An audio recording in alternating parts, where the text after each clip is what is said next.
This next story, though, in a pivot, is getting a lot of buzz online, not in a good way. People upset about this.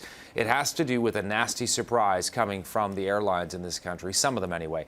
They are going to be piling on more fees in time for the holiday season and as we roll into 2016 for checked bags, second checked bags, getting those roomier seats on airplanes as well. For more on this and some of the buzz and some of the backlash, marketing expert Brynn Wineguard is standing by in downtown Toronto.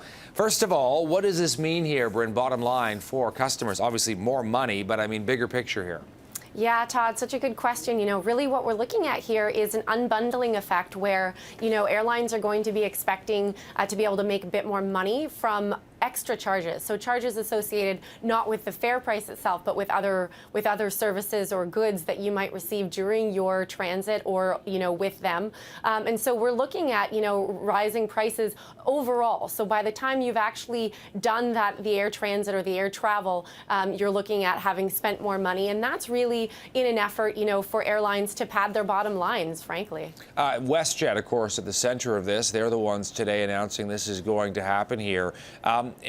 For airline companies themselves making record profits nowadays because of low oil prices, low jet fuel prices here, how do they sort of account for this? Yeah, so one of the things that's always confused consumers about air travel in general is that what they do is they price according to what we call yield pricing.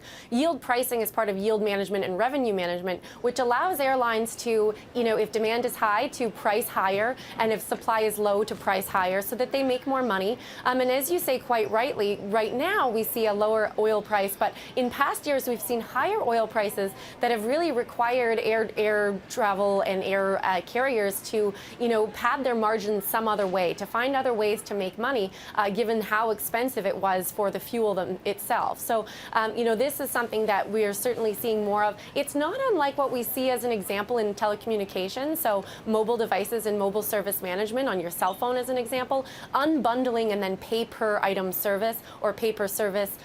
We're seeing a lot more of in different categories in an attempt for them to make more money, and you'll ultimately have to spend more. Years past when oil was much higher, Brynn, the airlines were saying we have to charge these prices. We've got to charge for all these extras because we're getting hammered because of the price of jet fuel. Now the price of jet fuel is in the basement, basically, but instead of offloading some of that to passengers, the answer is, we need to unbundle. We've got to make money for our investors, and we've got to squirrel away money for a rainy day. Overall, I would use the term interesting when it comes to that strategy.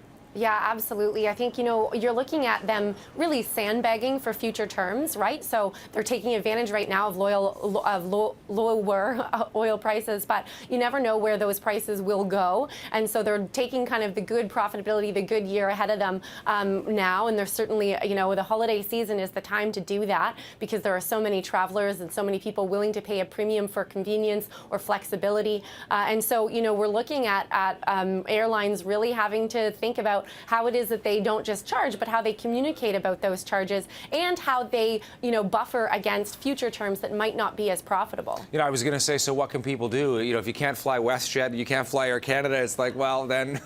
Yeah. Time to drive. Yeah, time to drive. I mean, that's an option. You can do something else. You can take a different type of travel. The other thing, of course, is that we see as the economy dips, that typically demand for air travel dips as most luxury and other, nice to have items in your basket or in your annual shopping cart, if you will, dip. So we're looking at, the possibility of that for sure.